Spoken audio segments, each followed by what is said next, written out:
సుమధుర గాయని ఎస్ జానకి అంత్యక్రియలు ఇవాళ ప్రభుత్వ లాంఛనాలతో జరగనున్నాయి.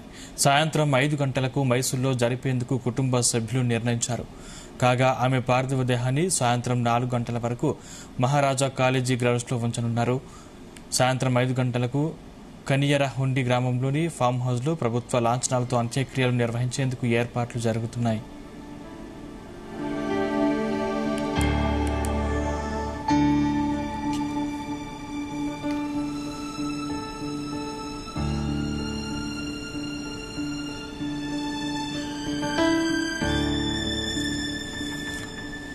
ఎస్ జానకి నిన్న మైసూరులోని అపోలో ఆసుపత్రిలో తీవ్ర గుండెపోటుతో తుదిశ్వాస విడిచారు. ఆమె వయస్సు 88 ఏళ్లు. కొంతకాలంగా వృద్ధాప్యం, అనారోగ్య సమస్యలతో జానకి బాధపడుతున్నారు. ఆమె ఆరోగ్యం నిన్న ఉదయం మరింత క్షీణించడంతో ఆమెను ఆసుపత్రికి తరలించారు. తొలుత గుండెపోటు వచ్చింది. దానికి డాక్టర్లు చికిత్స అందించినా సాయంత్రం వచ్చిన తీవ్ర గుండెపోటును జానకి తట్టుకోలేకపోయారు. దీంతో 7:30 ప్రాంతంలో ఆమె ఈ లోకాన్ని విడిచి వెళ్లారు.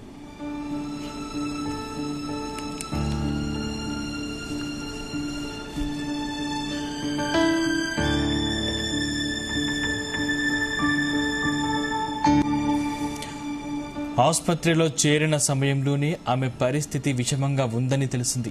వెంటనే ఆమెను పరీక్షించి ఐసీయూకు తరలించారు అపోలో ఆసుపత్రి వైద్యులు. వైద్యుల నిరంతర పర్యవేక్షణలో వైద్యం అందించామని, అయితే చికిత్స సమయంలో ఆమె గుండెపోటుకు గురయ్యారని వెల్లడించింది. ప్రామాణిక వైద్య విధానాలకు అనుగుణంగా సిపిఆర్ ప్రారంభించామని ప్రకటనలో వివరించింది. ఎన్ని ప్రయత్నాలు చేసినా చికిత్స సమయంలో అనేక సార్లు గుండెపోటు రావడంతో నిన్న సాయంత్రం 7:30 సమయంలో ఎస్ జానకి తుదిశ్వాస విడిచారని వైద్యులు తెలిపారు.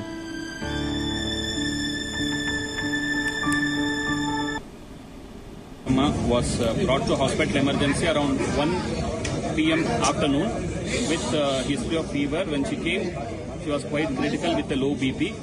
She was stabilized in emergency and subsequently shifted to the ICU. In the ICU, multidisciplinary team including intensivist nephrologists were handling, and she suffered a cardiac arrest at around 4:30 and was revived. Subsequently, another cardiac arrest around 6:30 revived, and around 7 o'clock she had a cardiac arrest and could not be revived.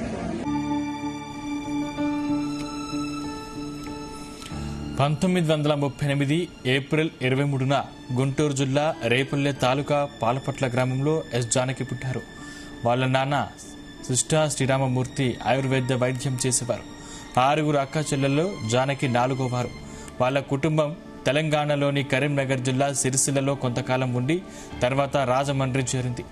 చదువుకోమని బడికి పంపిన జానకి చదువు మీద ఆసక్తి ఉండేది కాదు. ఎంతసేపు పాటల మీదే ధ్యాస.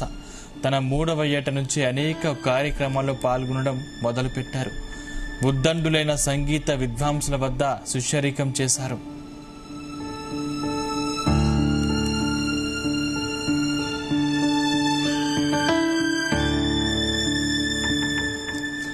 ఆమె తండ్రి శ్రీరామమూర్తి చిన్నతనంలో కూతురు సంగీతాభిలాష గమనించి ప్రముఖ సంగీత విద్వాంసుడు పైడిస్వామి దగ్గర సంగీతంలో శిక్షణ ఇప్పించాడు. అప్పటి నుంచి తన 10వ ఏట వరకు వివిధ సంగీత కచేరీల్లో పాడి పేరు తెచ్చుకుంది జానకి. 18వ ఏట వచ్చేసరికి జాతీయ స్థాయిలో సంగీత పోటీలో పాల్గొనే అవకాశం వచ్చింది. 1957లో ఆల్ ఇండియా రేడియో నిర్వహించిన జాతీయ స్థాయి సంగీత పోటీలో ఉత్తమ గాయనిగా అప్పటి రాష్ట్రపతి బాబు రాజేంద్ర ప్రసాద్ చేతుల మీదుగా అవార్డు అందుకున్నారు. దీంతో ఆమె ప్రతిభ అందరికీ తెలియాలని జానకి మామయ్య చెన్నై తీసుకెళ్లారు. అక్కడ ఏవిఎం ఆస్థాన సంగీత దర్శకుడు గోవర్ధనం సంగీతంలో పరీక్ష పెట్టగా అందులో నెగ్గి అక్కడి స్టాఫ్ సింగర్గా సెలెక్ట్ అయింది. ఇక అప్పటి నుంచి ఆమె సినీ కెరియర్ మొదలైంది.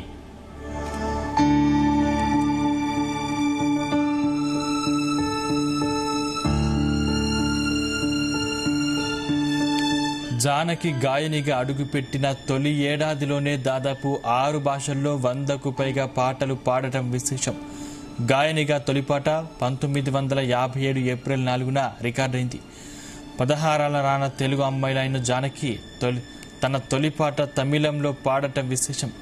అవకాశం వచ్చినప్పుడు మొదట పాడాల్సింది విషాద గీతమైతే సాధారణంగా ఎవరు అంగీకరించరు. కానీ ఏది పట్టించుకోలేదు. గాయనిగా ఆమె ఏ భాషలో పాడినా తొలి గీతం విషాద గీతమే కావడం ఓ అద్భుతం. తెలుగులో జానకి పాడిన తొలి పాట నీ ఆశ అడయాస. పెండ్యాల నాగేశ్వరరావు సంగీత దర్శకత్వం వచ్చిన ఎమ్మెల్యే చిత్రంలో ఘంటసాలతో కలిసి ఈ పాటను జానకి ఆలపించారు. ఈ చిత్రంలో ఇదేనండి భాగ్యనగరము అనే పాట కూడా పాడారు. ఇలా 7 పాటలతో మొదలైన ఆమె పాటల ప్రయాణం ఆ తర్వాత మంచి హుషారైన గీతాలతో టర్న్ తీసుకుంది.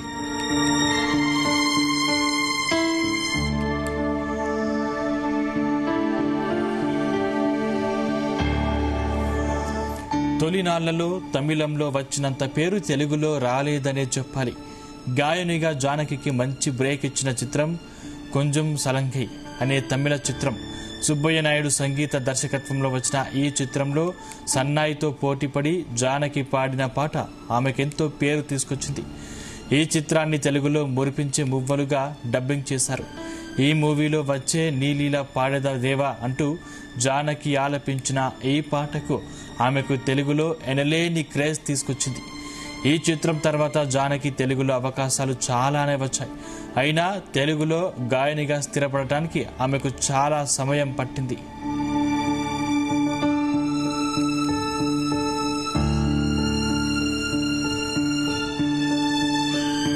అప్పటికే పి సుశీల తెలుగులో టాప్ సింగర్గా ఒక వెలుగుతున్నారు.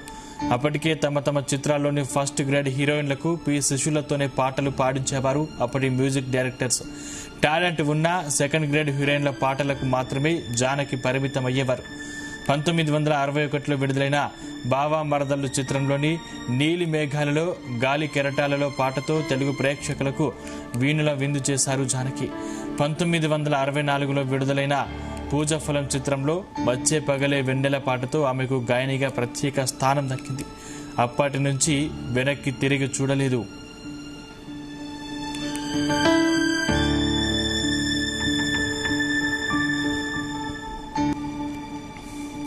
తన గొంతు దేవుడిచ్చిన వరంగా చెబుతున్నారు జానకమ్మ. 80వ దశకంలో ఇళయరాజా ఆమె స్వరంతో అనేక విన్యాసాలు చేశారు. ప్రేమ, విషాదం, హాస్యం, సోలో, విరాహ గీతాలతో 80వ దశకం మొత్తం సుశీల కన్నా జానకమ్మ పాటలే ఎక్కువగా వినిపించాయి. బాలు జానకి ఇళయరాజా కలయికలో వచ్చిన ఎన్నో పాటలు సూపర్ హిట్గా నిలిచాయి. జానకి సినీ కెరియర్లో సంగీత దర్శకత్వం వహించిన ఏకైక చిత్రం ఉషా కిరణ్ మూవీస్ వారి మౌన పోరాటం. తెలుగులో భానుమతి, పి లీల తర్వాత సంగీత దర్శకత్వం వహించిన మహిళ ఎస్ జానకి కావడం విశేషం.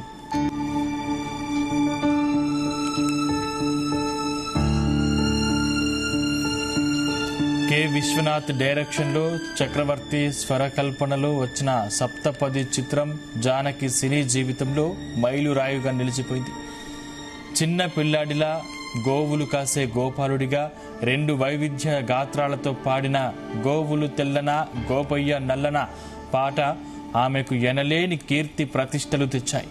ఇలా తన గొంతుతో అన్ని వయసుల వారిని అనుకరించి మెప్పించిన ఘనత జానకికే దక్కుతుంది. కెవి మహాదేవన్, రాజన్ నాగేంద్ర లాంటి సంగీత దర్శకులు ఆమెతో క్రమం తప్పకుండా పాటలు పాడించేవారు. అప్పటి నటీమణులకు వారి హావభావాలకు తగ్గట్టు పాడటంలో జానకి నిష్ఠాతురాలు. సంగీత వాద్య పరికరాల అనుగుణంగా పాటలు పాడటంలో జానకి దిట్ట. ఒక కన్నడ చిత్రంలో ఉస్తాద్ బిస్మిల్లా ఖాన్ షహనాయ్కు అనుగుణంగా పాడి మెప్పించారు. అలాగే మరో కన్నడ మూవీలో ఎంఎస్ గోపాలకృష్ణన్ వయోలిన్ వాయిద్య సమ్మేళనాన్ని తన గాత్రంతో డామినేట్ చేసింది. ఒక విధంగా దక్షిణాది చిత్ర పరిశ్రమను తన గానామృతంతో జానకి మోలలాడించారు.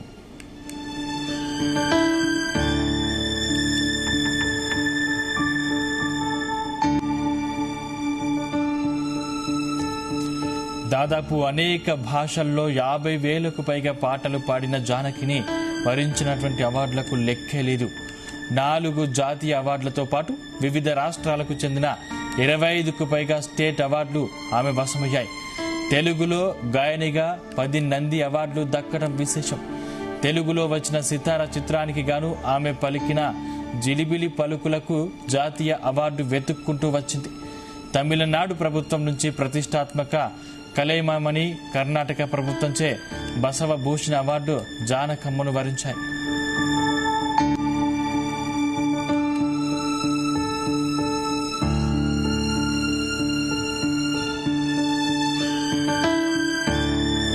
మైసూరు యూనివర్సిటీ వారి నుంచి గౌరవ డాక్టరేట్లు జానకి కీర్తి కిరీటంలో వచ్చి చేరాయి.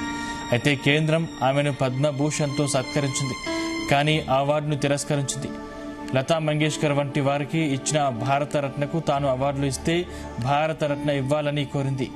ఏదేమైనా ఈమె ఈ అవార్డు తిరస్కరించడం ఆమె జీవితంలో ఓ తిరుగుబాటు అని చెప్పాలి. మొత్తంగా తన కెరియర్లో సినిమా, ప్రైవేట్ ఆల్బమ్స్ అన్ని కలిపి 50,000కు పైగా పాటలు పాడారు. గాయనిగా 6 దశాబ్దాలకు పైగా ప్రస్థానంలో వయసు రీత్యా 80వ ఏట అనారోగ్యంతో కన్నుమూశారు. ఆమె మృతితో భారత సినీ వినీలాకాశంలో ఓ తార నేల కొరిగింది. ఆమె లేని లోటు తీరనిది. ఆమె మృతిపై ప్రధానమంత్రి నరేంద్ర మోదీ సహా చంద్రబాబు, రేవంత్, విజయ్ సహా పలువురు ముఖ్యమంత్రులు, కేంద్ర మంత్రులు, సినీ ప్రముఖులు తమ సంతాపం వ్యక్తం చేశారు.